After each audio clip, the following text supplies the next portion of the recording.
Welcome to the point deduction training and breakdown. When we talk about deductions, we're really talking about three things.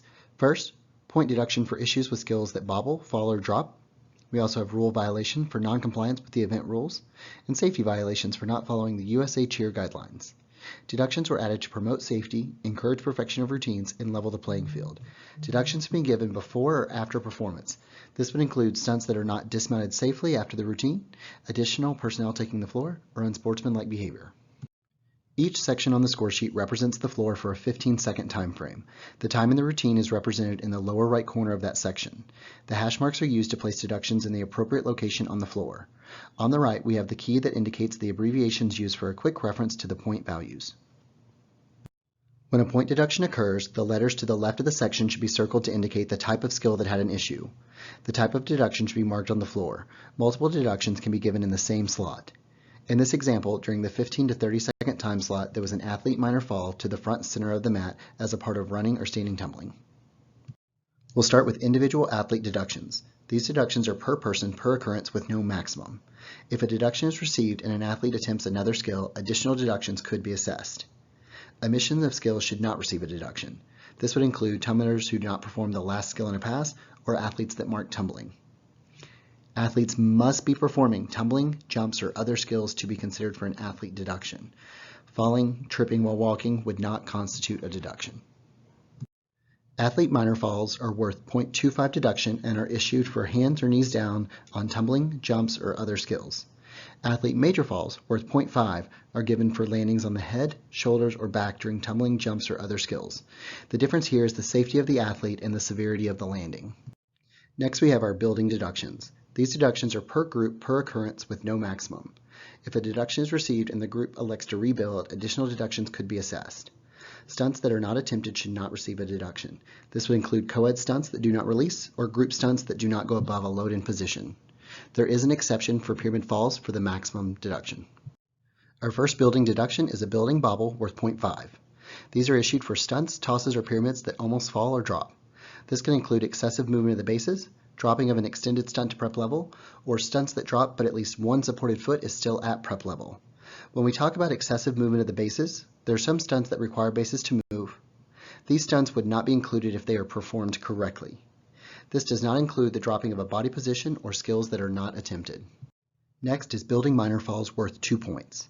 These are issued for stunts that drop to a load-in position, cradle, prone, or flat back. These will also be assessed for stunts where the top becomes weight-bearing on the spotter or in a college pyramid where they sit on the middle layer. During a stunt, if the base or spotter lands on the ground, or if a stunt is following and the top person is lowered in a controlled manner. This includes stunts that come down and the support is below prep level. In a 2-foot stunt, this would look similar to a load-in, and in a 1-foot stunt, the foot the top person is standing on is below prep level.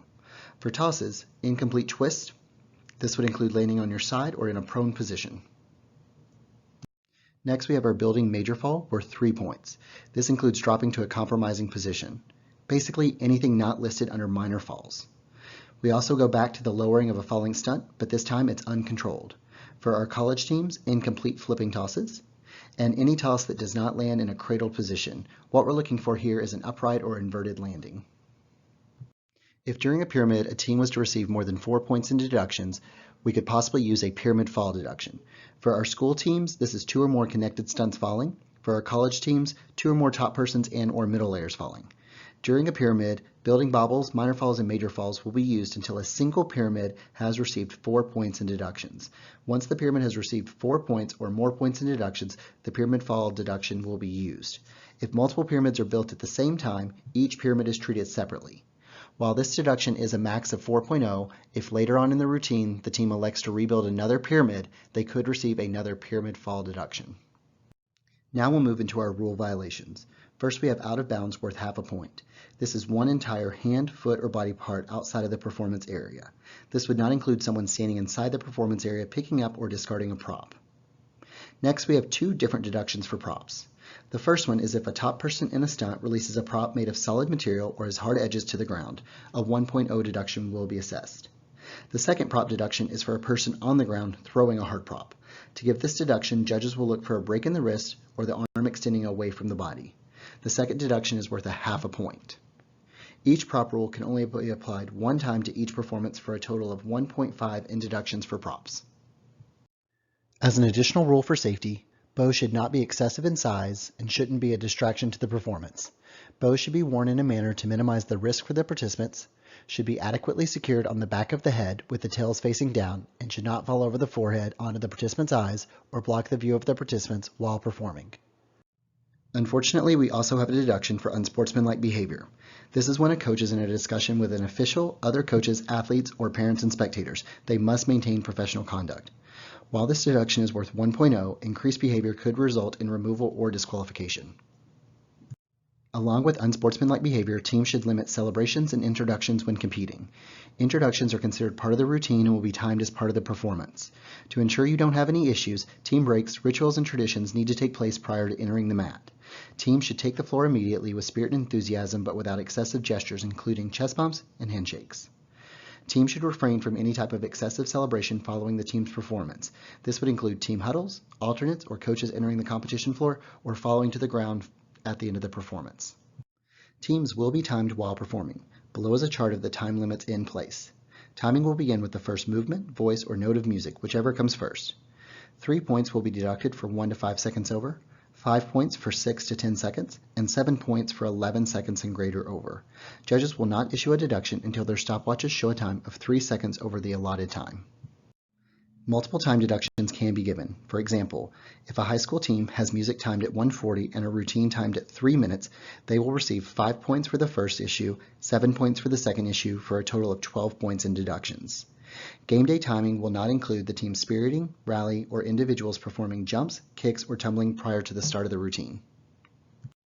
There are 3 types of safety violations: game day format violations, general safety violations, and specific safety violations. First is the game day section. These are skills or elements that do not meet the additional skill restrictions for game day performances. This would include exceeding the 3/8 count of incorp in the fight song, stunting during the band chant, performing skills not allowed during game day routines, and calling the wrong situational sideline.